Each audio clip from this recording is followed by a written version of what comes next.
Welcome to Max Talks episode 4, the show where I just talk, and it's more simple videos, and at times I answer your questions or just go over topics that I've wanted to make videos on. So today we're going to cover the G85 versus the A6500. Now I'm doing this video because I have just had so much comments and questions, hey, which camera should I go for? And I really want to do like a shootout between these two, but sadly I have to send this guy back to B&H yesterday.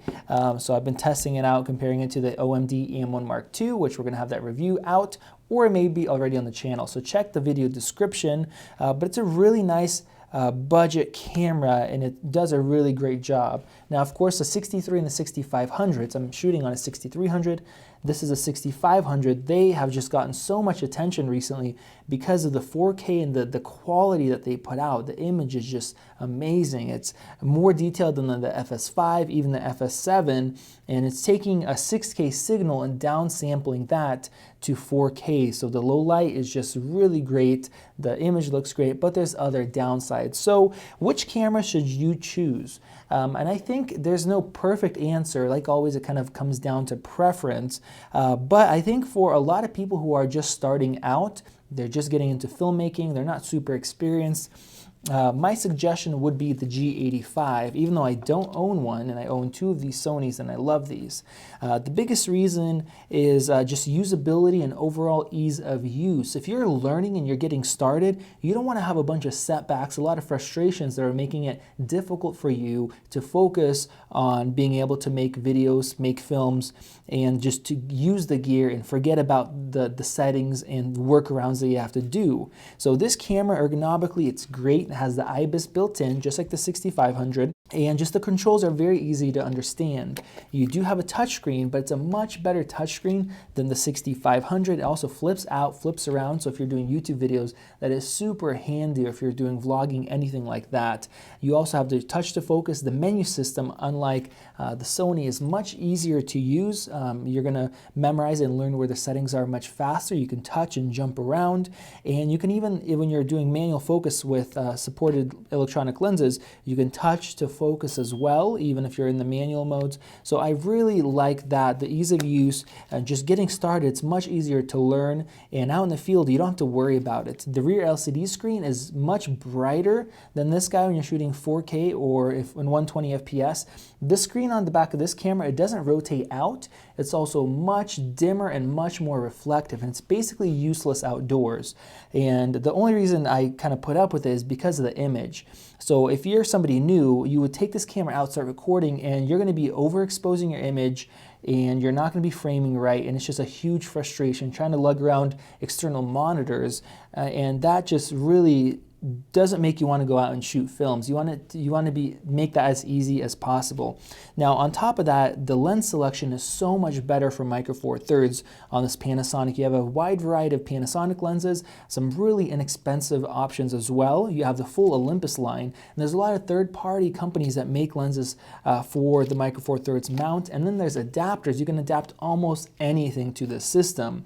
Now on the Sony side, yes, there are adapters, and as you guys see here, I'm using the Sigma 18 to 35-1.8 with the Sigma adapter, but there's just less options overall. And if you want to stick to native lenses to make use of the excellent video autofocusing here, there's not a lot of options at all. I would say maybe 8 times less, 10 times less than the Panasonic, and the options are more expensive as well. So a lot of times if you want a specific lens like a 24 to 70 2.8, there's no equivalent for this sensor size, so you have to buy the full frame $2,300 one, where this is a 12 to 35, which is the 24 to 70 equivalent 2.8 lens. This one you can pick up for about $700. It's nice and sharp. It's an excellent lens. Now on top of that, this comes with a very nice kit lens, a 12 to 60, and if you're just getting started, that range is from really wide to quite zoomed in, and it has the dual IBIS, so just getting started, it's going to be an excellent lens, and you can pick that combo up for $1,000, including the body and that lens, where this body by itself is $1,400, and if you get the 16 to 50 kit lens, it's not very good. So in kind of these respects, I like this camera better. You don't have to worry about overheating, and the battery lasts about twice as long on this camera than it does on the Sony, and getting close to about 2 hours compared to about 1 hour here. It's a massive difference when you're out in the real world and you just keep draining through batteries here. With this camera, you don't really have to worry about it.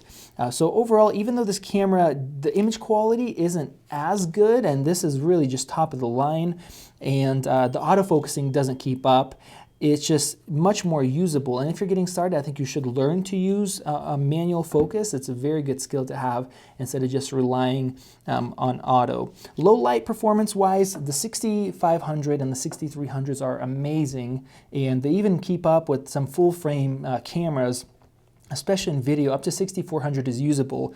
But with that said, even though this is Micro Four Thirds and Panasonic is known for not having great low light, this is their best low light camera yet. And I think you can, personally, I would use it up to 3200 if you're not underexposing your image very low. So that is quite an improvement for Panasonic. They've been pushing the sensors, they've been pushing their noise reduction algorithms, and it provides a pretty good image. Now, if you get to the point where you really need some low light, for the price difference, you can about pick up this Metabones Speed Booster. This will allow you to use either Nikon or Canon lenses on your G85, and basically what it does is it gives you a wider image, and then it also gives you a brighter image. So it's kind of like a reverse magnifying glass, or basically like a magnifying glass will take the extra lens elements and the light coming through and concentrate it down to the sensor. So it basically makes this smaller sensor into an APS-C size sensor here.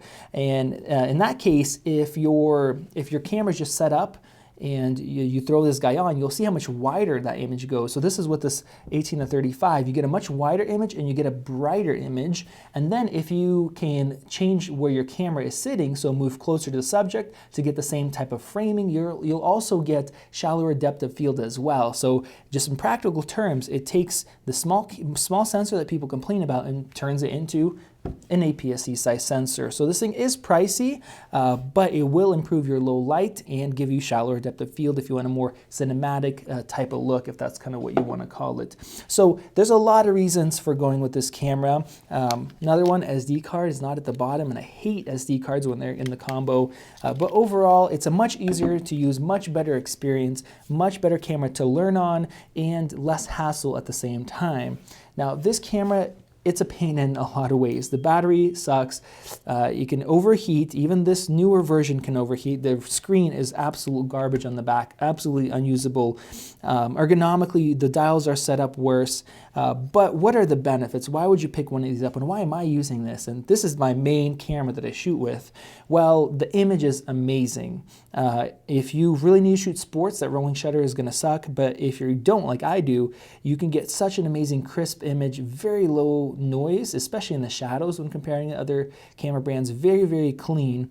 The audio preamps are really nice, and you also have the, that 4K. You have the 1080 at 120 FPS. So basically, just kind of like the main specs, and the image is what sets this camera apart. And on top of that, the autofocus tracking, if you're doing some gimbal work, or you want to make use of shallow depth of field with good tracking for your subjects, that really comes in, and it's really handy as well. But overall, it's just so much more hoops to jump through, so much more workarounds, so much more worries, a lot more chances of having your shot or your video get messed up. And unfortunately, that's just kind of what you have to play with. So overall, if you're not super experienced and you're getting started, or you're maybe just getting back into it, I think you get amazing results with this camera, and it costs less money at the same time. But if you have a lot of experience and you want to just move up to 4K, say if you're shooting with the 5D Mark III, and you're willing to jump through some hoops and do some workarounds and stuff like that, you're going to get an amazing image out of this camera.